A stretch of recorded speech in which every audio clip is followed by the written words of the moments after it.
बिस्मिल्लाहिर्रहमानिर्रहीम इय्याका नअबुदु व इय्याका नस्तईन। Renal tubular acidosis RTA इंतहाई इम्पोर्टेंट टॉपिक है, अच्छे से समझ लेना और मैं कोशिश करूँगा कि अपने बेस्ट वे में समझाना। अगर मज़ा ना आए तो पैसे वापस। रीनल ट्यूबुलर एसिडोसिस नाम से कुछ ज़ाहिर हो रहा है। रिनल्स की ट्यूब्यूल में, ये मैंने एक रफ सी डायग्राम बनाई है नेफ्रॉन्स की, ठीक है। ये सपोज करें यहाँ पे वो सारा ग्लोमेरुलर कैपिलरीज आ रही हैं, ये बोमेंस कैप्सूल है, ये प्रोक्सिमल कन्वोल्यूटेड है। उसके बाद ये हमारे पास है जी लूप ऑफ हेनले और ये डिस्टल कन्वोल्यूटेड, ये कलेक्टिंग डक्ट होगी, ठीक है। पहले एक आप फेनोमिना समझ लें, उसके बाद मैं इसकी टाइप्स बताता हूँ होता क्या है। बेसिकली यूँ कह लें कि हमारे पास नॉर्मल फेनोमिना में ये है, ये मैं इसी का कट सेक्शन को ही यहाँ पे खोल के थोड़ा सा मैं बयान करने की कोशिश कर रहा हूँ, क्योंकि इसी के ऊपर तीनों टाइप्स को मैं प्रूव करके दूंगा। अगर मज़ा ना आया तो फिर बताना। ये सपोज करें जी हमारे पास है जी ल्यूमन, ठीक है, ये हमारे पास प्रॉपर ट्यूब है और यहाँ पे हमारे पास है जी ब्लड, ठीक है। अब इनके दरमियान ही हमने सारे का सारा एक्सचेंज करना है। देखो जितना भी हमारे pass filter HCO3 negative hydrogen और बाइकार्बोनेट आयन HCO3 नेगेटिव, इसी के गिर्द हमारी कहानी घूमनी है, ठीक है। HCO3 नेगेटिव जो फिल्टर हुआ है ना, इसकी रीअब्जॉर्प्शन और वो सारे का सारा फिनोमिना देख लो। देखो ये वाला जो HCO3 नेगेटिव है ना, ये ल्यूमन के अंदर पड़े हाइड्रोजन पॉजिटिव आयन के साथ जो मिलता है और ये क्या बना देता है, कार्बोनिक एसिड H2CO3। रिमेंबर ये सारा ल्यूमन के अंदर हो रहा है, ठीक है। अब इसी HCO3 नेगेटिव ने मज़ीद अगर इसकी ब्रेक डाउन करो तो ये H2O में पानी में कन्वर्ट हो जाता है और CO2 में कन्वर्ट हो जाता है। सारी बायोकेम वाली बातें, कोई नई बात नहीं कर रहा है, जिसको बायोकेम आती है वो मेरी बात समझ रहा। अब यही जो इजीली, क्योंकि ये डायरेक्टली तो इसको क्रॉस नहीं कर पा रहा है ना ट्यूब्यूल्स को, तो ये इसको ये H2O और CO2 में कन्वर्जन करके इस ट्यूब्यूल्स के अंदर आ गया। अब यहाँ पे हमारे पास H2O और CO2 जो है ना वो मिलके यूँ कह लें कि शादी करके रहने लगे हैं यहाँ पे ट्यूब्यूल्स के पास। अब यहाँ पे इन्होंने फिर जो है ना वो यूँ कह लें कि टपाटप दोबारा किया और H2CO3 कार्बोनिक एसिड दोबारा बन गया, ठीक है। ये कार्बोनिक एसिड इनकी शादी हुई और उसके बाद जो है ना फिर इनकी तलाक हो गई। तो अल्लाह माफ़ करे, यहाँ पे हमारे पास दोबारा बन गया H पॉजिटिव और HCO3 नेगेटिव। ईजी हो गया। अब यहाँ पे हमने इसकी रीअब्जॉर्प्शन एक्चुअल में करवा रहे हैं। ये जो हाइड्रोजन है ये दोबारा जो है ना, यहाँ पे एक पंप होता है हाइड्रोजन पोटाशियम पंप, ठीक है, वो आगे मैं डिस्कशन करता हूँ। यहाँ पे एक पंप होता है जो पोटाशियम को अंदर लेके आता है, ठीक है, और सोडियम हाइड्रोजन को बाहर लेके जाता है। इसको कहते हैं हाइड्रोजन पोटाशियम पंप, ठीक है। तो ये एक एक्सचेंजर पंप है जो हाइड्रोजन को दोबारा वापस भेजेगा। ये हाइड्रोजन वेट करेगा और नया HCO3 बाइकार्बोनेट आयन आए, मैं उसके साथ पंगा करूँ, शादी करूँ, दोबारा यहाँ पे बनाऊँ और फिर यहाँ से टूटे, फिर यहाँ से बने हुए, बाकी रहेगा ये HCO3 नेगेटिव। ये हमारे पास एट दी एंड जो है ना वो ये जो सारे का सारा हमारा ब्लड फिर रहा है इसके अंदर जो है ना ब्लड कैपिलरीज के अंदर वो जाना शुरू कर देता है। तो HCO3 नेगेटिव की हमारे पास क्या होगी, रीअब्जॉर्प्शन हो गई। एक्चुअल कहानी ये है। अब लफड़ा सारा इसी के अंदर ही होगा, तो हमारे पास वो रीनल ट्यूबुलर एसिडोसिस की टाइप्स बनती जाएंगी। तो मेजरली हम जो लिखते हैं ना यहाँ पे, तीन मेजर मैं टाइप यहाँ पे लिख रहा हूँ। एक हमारे पास होता है RTA renal tubular acidosis type 1, ठीक है। बुक के अंदर ना पहले टाइप 2 लिखा हुआ है, फिर टाइप 1 लिखा हुआ है, फिर टाइप 4 लिखा हुआ है। तो हम बुक के हिसाब से चल जाएंगे, पहले हम टाइप 2 को डिस्कशन करेंगे क्योंकि ये ज़्यादा इंपॉर्टेंट है। ये 2 डिस्कशन हो जाए तो 1 साथ में ऑटोमेटिकली हो जाएगी। फिर हमारे पास होता है जी RTA1 और फिर हमारे पास होता है जी RTA renal tubular acidosis 3। No 3 नहीं 4। यही बच्चे गलती करते हैं कि वो एग्जाम में 3 लिखाते हैं। 3 तो यार टाइप ही नहीं है। अब मुझे नहीं समझ आती इन्होंने क्यों 3 को स्किप करके 4 लिखा है, लेकिन एक्चुअल में यही है, ठीक है। अब ये जो RTA2 है, 2 नंबरी कहाँ पे हो रही है, हमारे पास शुरुआत के अंदर ही हमारे पास प्रॉक्सिमल जो है ना ये वाला ट्यूब्यूल्स का हिस्सा यहाँ पे है। तो RTA2 2 नंबरी हमारे पास प्रॉक्सिमली हो रही है, ठीक है, प्रॉक्सिमल। जबकि RTA1 जो है ना ये हमारे पास होती है डिस्टल एंड के ऊपर, यहाँ पे ये सारे का सारा जितना है ना, ठीक है। तो जो फर्स्ट आया वो सबसे एंड पे हमने खड़ा कर दिया। तो ये एक अजीब सा फिनोमेना किडनीज़ के अंदर चल रहा है। मैंने यूँ याद किया हुआ था कि फर्स्ट आने वाले को हमने ये एक बन रहा है ना, तो 1 के साथ जो है ना हमने डिस्टल कन्वोल्यूटेड ट्यूब्यूल्स के साथ कर दिया। और ये RTA4 भी हमारे पास ऑलमोस्ट यही कलेक्टिंग डक्ट्स के साथ साथ ही इसी के साथ ही हमारे पास एडजस्ट हो जाया करता है। ये एक MCQs point of view important है। अब बारी बारी मैं डिस्कशन करता हूँ क्या होता है प्रॉक्सिमल RTA। बेसिकली ये जो यहाँ पे हम हेडिंग दे देते हैं ताकि इजीली हम इसको एंड पे एक टेबल देखेंगे बुक के अंदर बना हुआ है, उससे मैं आपको प्रूव करके दूंगा जो जो मैंने बातें बताई हैं। मज़ा आ रहा होगा hopefully. Renal tubular acidosis type 2 हमने कंसिडर करना 2 नंबरी काम यहाँ पे हो रही है सारी की सारी, ठीक है। Proximally characterised by decrease proximal tubules के अंदर जो हमारे पास रिडक्शन है बाइकार्बोनेट की, ठीक है। तो हमारे पास जो रीअब्जॉर्प्शन है प्रॉक्सिमल ट्यूब्यूल्स के अंदर, ठीक है, प्रॉक्सिमल जो हमारे पास कन्वोल्यूटेड ट्यूब्यूल्स हैं उसके ऊपर हमारे पास रीअब्जॉर्प्शन नहीं हो रही। किसकी? HCO3 नेगेटिव की। बाइकार्बोनेट दोबारा हमारे पास ल्यूमर और ब्लड के अंदर नहीं जा रहा। वजह क्या है? हमारे पास यहाँ पे जो रीनल थ्रेशोल्ड है ना वो 24 मिली इक्वल पर लीटर से 15 मिली इक्वल पर लीटर जो है ना वो हमारे पास उसकी लोअरिंग हो रही है, जिसकी वजह से रीनल अब थ्रेशोल्ड जो है ना वो अपना सारा सिस्टम बर्बाद कर बैठा है और इसकी वजह से हमारे पास वो बाइकार्बोनेट जो आयन है उसकी रिअब्जॉर्प्शन नहीं हो रही, ठीक है।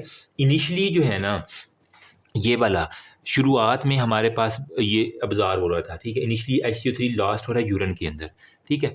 मैं अब यहाँ पे कहानी गौर से सुनना। इनिशियली जो है ना ये हमारे पास लॉस हो रहा है बाइकार्बोनेट आयन इन यूरिन, ठीक है। तो पेशाब के अंदर जब लॉस हो रहा है तो इसके ऊपर हमारे पास क्या है? Negative charge. तो ये नेगेटिव चार्ज अपने साथ कंबाइन कर लेगा पॉजिटिव चार्ज वाले किसी भी आयन को। अब पॉजिटिव वाला यहाँ पे कौन फिर रहा होगा? हमारे पास कोई भी पोटाशियम अमूमन फिर रहा होता है। तो ये पोटाशियम के पॉजिटिव चार्ज के साथ HCO3 नेगेटिव ये अपने साथ एक पॉजिटिव चार्ज वाला पोटाशियम भी ले जाएगा और वो रीअब्जॉर्प्शन की बजाय ये दोनों निकलते निकलते निकलते निकलते निकलते और ये पेशाब के अंदर से यूरिन के अंदर से हमारे पास ये एंड आपके वाशरूम के अंदर चले गए।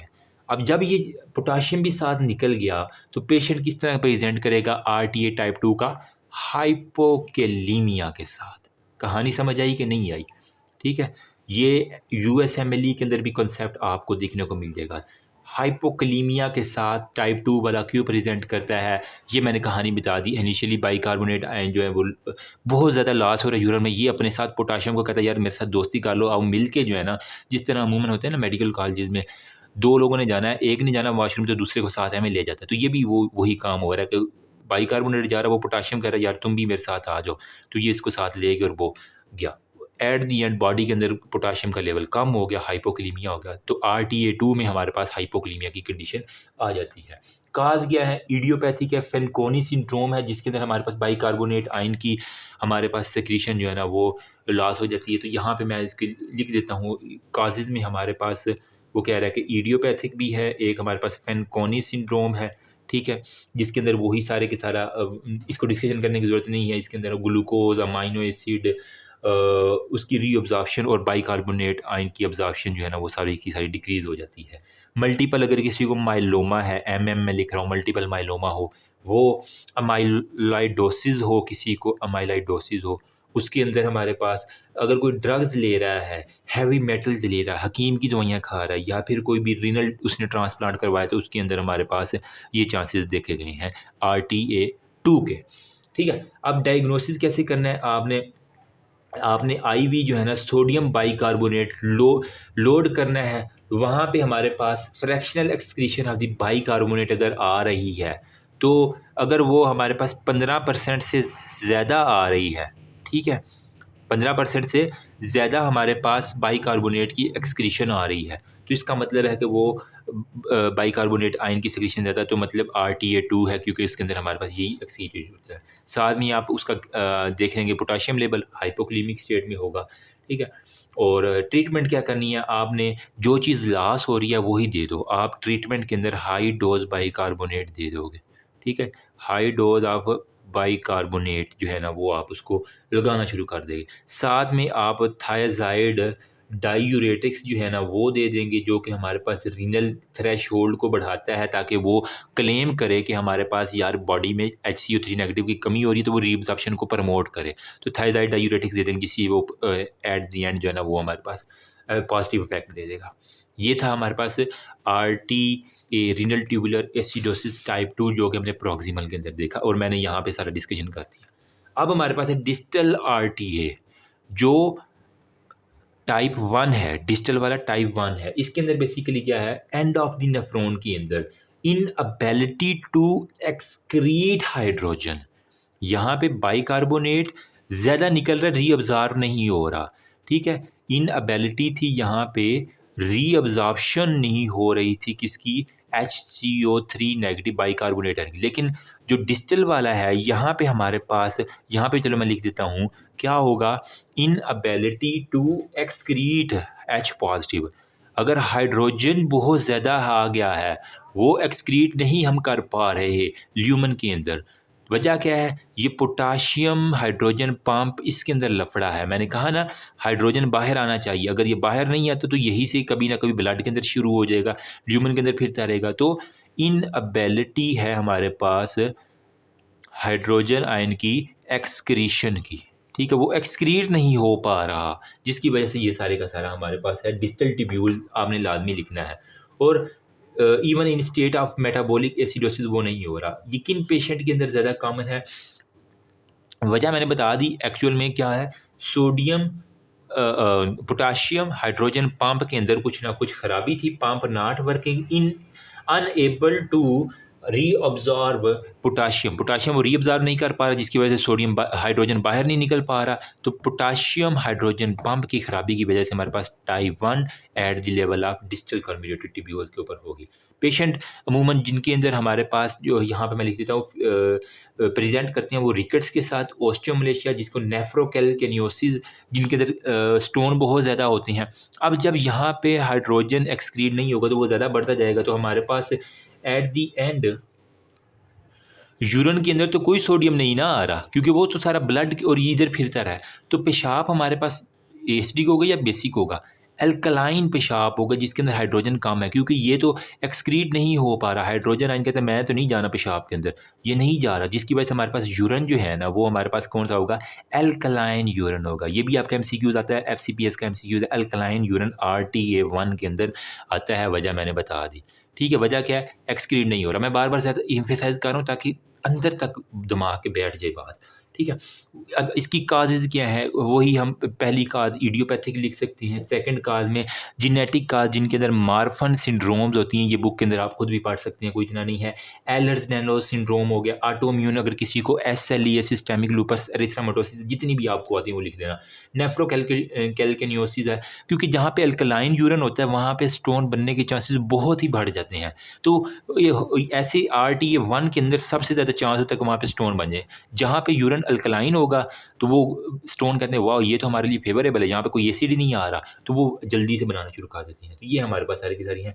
या किसी को ट्यूबरल इंटरस्टिशियल डिजीज है, या कोई ड्रग ले रहा है, लिथियम बहुत ज़्यादा ले रहा है, या एम्फोट्रेसिन ले रहा है, तो इसकी वजह से हमारे पास मतलब हैवी मेटल, जो जिस तरह उधर ले रहे हैं तो हैवी मेटल लिथियम वगैरह ले रहा है, या फिर हमारे पास एम्फोट्रेसिन भी ले रहा है, जो कि हमारे पास क्या है, एंटी फंगल है, ठीक है। तो वो सारे की सारी हमारे पास आ जाती है। डायग्नोसिस कैसे करेंगे, आपने अल्कलाइन यूरिन आ रहा है, inability to excrete H positive, तो डायग्नोसिस में आप क्या करेंगे, एसिड लोड देंगे, ओरल अमाइनोक्लोराइड जो देंगे तो आपको डायग्नोस होगा। और आप उसकी यूरिन की pH चेक करेंगे तो फेलियर टू लोअर, उसकी pH 5.5 से कम ही नहीं होगी। यूरिन की मोस्टली pH 2 से 3 आई थिंक होती है, ये 3 से 4, लेकिन उसकी 5.5 से जो मर्जी जोर लगा लो, उसका यूरिन की pH कम ही नहीं हो रही, एसिडिक की तरफ जा ही नहीं रहा, तो आपने पक्का करना कि ये हमारे पास RTA1 है। अब रह गया जी हमारे पास लफड़ा RTA4 का, रीनल ट्यूबुलर एसिडोसिस 4। ये भी बेसिकली ये डिस्टल के साथ ही हमारे पास कहीं ना कहीं मिलता है, और अब यहाँ पे कुछ ना कुछ हार्मोन का आ जाएगा। RTA4 में हमारे पास एल्डोस्टीरोन, ठीक है, हार्मोन, जो कि सोडियम के साथ कहीं ना कहीं इसका रिलेशन आ जाता है, ठीक है। एल्डोस्टीरोन में सोडियम की रीअब्जॉर्प्शन करवानी है, एंटी डायूरेटिक ने पानी की करवानी होती थी, सारी की सारी वो सारे के सारे। अब यहाँ पे फिनोमिना समझो, इसको मैं बनाता हूँ रेड के साथ। यहाँ पे हमारे पास, चलो कलेक्टिंग ट्यूब्यूल या डिस्टल एंड के ऊपर हम कर लेते हैं कि सोडियम जो है ना वो हमारे पास इधर से कलेक्टिंग ट्यूब्यूल से दोबारा ल्यूमेन में आएगा, और इसकी पंप जो है ना वो हमारे पास क्या करेगा, पोटाशियम को अंदर ले जाएगा, ठीक है। फिर एक यहाँ पे नीचे यहाँ होता है सोडियम पोटाशियम पंप, इसी के बिल्कुल नीचे एक पंप होता है जो कि पोटाशियम हाइड्रोजन होता है, वो हमारे पास इसी पोटाशियम को रीबैक करेगा, कहेगा नहीं तुमने हाइपोक्रीमिया नहीं करवाना, वापस जाओ। पोटाशियम बाहर जाएगा तो इसकी वजह से हमारे पास हाइड्रोजन अंदर आता है पेशाब के अंदर, क्योंकि यहाँ सारा पेशाब है, तो यहाँ पे यूरिन के अंदर फिर वो क्या करता है, एसिडिक यूरिन जिसकी पीएच कम होती है, वो सारे का सारा फेनोमिना है, ठीक है। तो अब ये RTA4 हम इससे नीचे नीचे डिस्कस कर रहे हैं।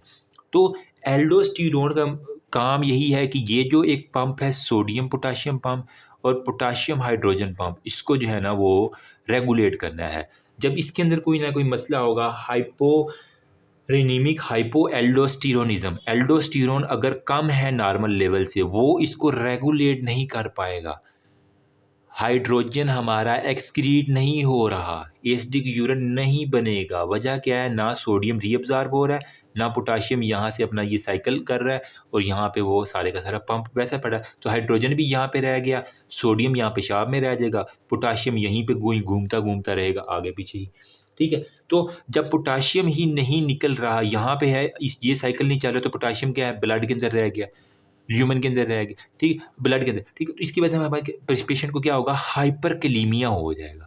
क्यों?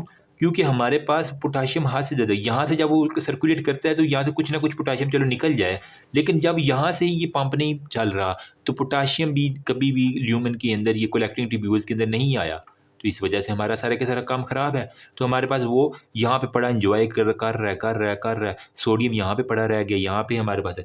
जब सोडियम यहाँ पे पड़ा तो हाइपोरेनिमिक हाइपोएल्डोस्टीरोनिज्म की हमारे पास कंडीशन, और हाइपरकैलीमिया, पोटाशियम लेवल बहुत ज़्यादा हमारे पास ब्लड के अंदर दिख जाएगा। जिस तरह हमने कहाँ पे देखा पोटाशियम लेवल ज़्यादा, यहाँ पे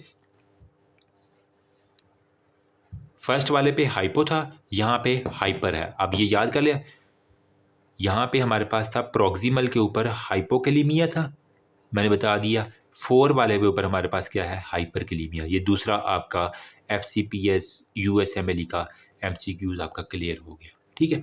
अब यहाँ पे बेसिकली होता क्या है कि जो हमारे पास डिस्ट्रक्शन हो जाती है मोस्टली, ये यहाँ पे भी हो जाता है, और हमारे पास इसका कुछ ना कुछ एक्शन यहाँ पे प्रोक्सिमली भी हमारे पास देखा गया है, क्योंकि यहाँ पंप ये पंप तो यहाँ पे भी होंगे।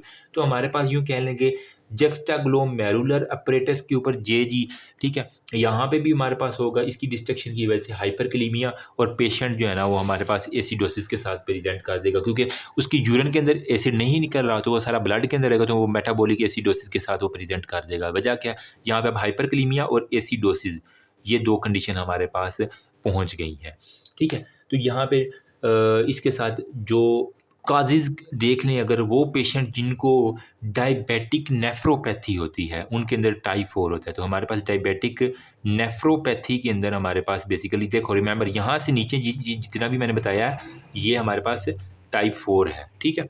तो यहाँ पे हमारे पास क्या होगा जी, डायबिटिक नेफ्रोपैथी जिन पेशेंट को होती है, या फिर ट्यूबुलो इंटरस्टिशियल डिजीज़, वही SLE कर दो, अमाइलाइडोसिस डाल दो, फिर कुछ ऐसी ड्रग्स हैं जो हमारे पास, जिस तरह नॉन स्टीरॉयडल एंटी इन्फ्लेमेटरी जो बहुत ज़्यादा खा रहे हैं लोग आजकल, तो एनसेड्स जो खा रहे हैं ना, तो उसकी वजह से हमारे पास ये रेनिन की सिक्रीशन कम, एल्डोस्टीरोन की सिंथेसिस कम, और रिस्पॉन्स टू एल्डोस्टीरोन कम हो जाएगा। इवन आप पोटाशियम स्पेयरिंग डायूरेटिक्स भी दे दें तो वो भी इसके अंदर जो है ना वो काम नहीं करते, ठीक है। बाकी हमारे पास कुछ ट्रीटमेंट की बात कर लेते हैं, तो जो भी अंडरलाइंग काज है, जो ड्रग ले रही है वो छोड़ दो, अगर किसी को डायबिटीज़ है उसको ठीक करो, तो ये भी हमारे पास ठीक हो जाएगा, ठीक है। फॉर हाइपरकलीमिया आपने क्या करना है, क्योंकि अब हाइपरकलीमिया भी एक अपनी कंडीशन, एक कार्डिक इफेक्ट बहुत करती है, तो आप उसको डायूरेटिक दे दो, फ्रोसिनामाइड दे दो। फ्रोसिनामाइड क्या करेगा, पानी ज़्यादा निकालेगा, तो उसके साथ ही हमारे पास कहीं ना कहीं पोटाशियम भी बॉडी से लॉस हो जाएगा। तो फ्रोसिनामाइड लूप डायूरेटिक दे दो, क्योंकि जिसने लूप के अंदर सारा काम करवाना, तो लूप डायूरेटिक्स दे देंगे, आपके पास ठीक हो जाएगा ये सारे का सारा प्रॉब्लम। ठीक है, तो ये हमारे पास जो फेनोमिना मैंने आपके साथ शेयर करना था। वीडियो 20 मिनट की मान गई है, लेकिन अगर आपको ये बात समझ आ गई है तो मेरे ये पैसे इंशाल्लाह पूरे। ये रीनल ट्यूबुलर एसिडोसिस की मैंने, अगर किसी ने स्क्रीनशॉट लेना है तो होपफुली किसी ना किसी को हेल्प कर जाएगा ये। ठीक है, अब मैं आपको एक टेबल दिखा देता हूँ, उसको मैं प्रूव करता हूँ, क्योंकि ये एक इरफान मसूद के अंदर बड़ा अच्छा टेबल एक बना हुआ है। अब बजाय इसके कि मैं यहाँ पे सारे का सारा ड्रा करूँ, तो यहीं से मैं आपको जो है ना वो दिखा देता हूँ, ताकि हमारे पास ईजीली हो जाए। हमने कहा type 2, type 1, type 4, type 2, type 1, type 4। Type 2 proximal है, टाइप 1 डिस्टल है, बाकी टाइप 4 प्रॉक्सिमल और डिस्टल दोनों हो जाते हैं। प्रॉक्सिमल के अंदर हमारे पास क्या था, बाइकार्बोनेट आयन की रीअब्जॉर्प्शन का मसला था। ठीक है, यहाँ पे देखो हमने कहा बाइकार्बोनेट अब्जॉर्प्शन नहीं हो रही। ठीक है, तो इस वजह से हमारे पास वो ये जितना भी सिस्टम था ये वाला, इसको आई थिंक दिखा कि नहीं दिखा, यहाँ पे हम देखो हमने कहा कि बाइकार्बोनेट की एक्सक्रीशन नहीं हो रही, जिसकी वजह से हमारे पास क्या है, ये देखो वो सारे का सारा यहीं पे पड़ा हुआ है रीअब्जॉर्प्शन, और वो हाइपोक्लीमिया की स्टेट के अंदर जा रहा था पेशेंट। सारे का सारा मैंने यहाँ आपके साथ शेयर कर दिया है।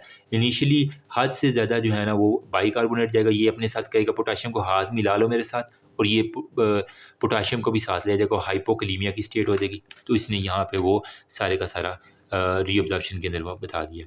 सीरम पोटाशियम लेवल लो होगा, उसने लिखा हुआ है। फिर 5.5 से कभी भी उसकी पीएच नीचे नहीं जाएगी। वजह क्या है वही मैंने बता दी। ट्रीटमेंट क्या है, थायराइड या फिर लार्ज डोज ऑफ बाइकार्बोनेट। अब जो चीज़ निकल रही है वही हमने कहा कि हाई डोज ऑफ बाइकार्बोनेट दे दो, उसने ये सारा लिख दिया। टाइप 1 के अंदर हमने देखा ये वाली टाइप 1 डिस्टली होती है। इसके अंदर हमने कहा हाइड्रोजन जो है ना ये लफड़ा, पोटाशियम हाइड्रोजन पंप के अंदर सारे का सारा मसला था। यहाँ पे देखो ना यार, ठीक है। तो इसके अंदर हमारे पास क्या होगा, सीरम पोटाशियम लेवल अगेन यहाँ पे हमारे पास लो हो गया था। ठीक है, यूरिन अल्कलाइन था, और यहाँ पे क्योंकि वो पोटाशियम लेवल सीरम के अंदर नहीं आ रहा, जब ये इधर नहीं जाएगा ये इधर नहीं आएगा, तो ये पोटाशियम यूरिन के अंदर पड़ा पड़ा पेशाब के अंदर निकल जाएगा। सिंपल सी बात है, वो ब्लड के अंदर रीअब्जॉर्ब नहीं हो रहा। तो यही है कि हमारे पास लो होगा। बाकी pH greater than 5 alkaline urine मैंने बता दिया 5.5 ये इससे बड़ी होगी, और हमारे पास रिप्लेस करना है आपने इसको बाइकार्बोनेट से, वही है। फिर इसके अंदर नेफ्रोलिथियासिस, जहाँ पे अल्कलाइन यूरिन होगा मैंने कहा कि वहाँ पे स्टोन बनने के चांसेस बहुत ज़्यादा, वो सारी बात। टाइप 4 में हमने कहा एल्डोस्टेरोन का लेवल कम होगा, डेफिशिएंसी ऑफ एल्डोस्टेरोन, या अगर है भी तो इसकी रेजिस्टेंस हो गई है। इसके अंदर हमने कहा कि हमारे पास हाइपरकलीमिया होगा, ये लिखा हुआ है मैंने टाइप 4 में। हाइपरकलीमिया की मैंने बात बताई थी क्या, कि वो अपने साथ ये वाला फिनोमिना सारा कर रहा है। पोटाशियम यहाँ से सर्कुलेट नहीं हो रहा, तो वो सारा के सारा ब्लड के अंदर पड़ा, तो वो बढ़ता जा रहा है, हाइपरकलीमिया कर रहा है। तो हाइपरकलीमिया है, जिसके लिए आप फ्रोसिनामाइड लूप डायूरेटिक या फ्लोरेडोकॉर्टिसोन दे दोगे तो आपके पास हो जाएगा। होपफुली मज़ा आया कि नहीं आया बताना। मेहनत लगी है, पसीने मेरे आ गए हैं, हालांकि अभी इतनी गर्मी भी नहीं है, लेकिन शायद किसी की हेल्प हो जाए मेरी वजह से। तो दुआओं में याद रखना, अगर हो सके तो मेरे बाबा के लिए बख्शिश के लिए, मज़ीद उनके दर्जात अल्लाह जन्नत में बुलंद करे, दुआ कर देंगे। Thank you so much. अल्लाह हाफ़िज़।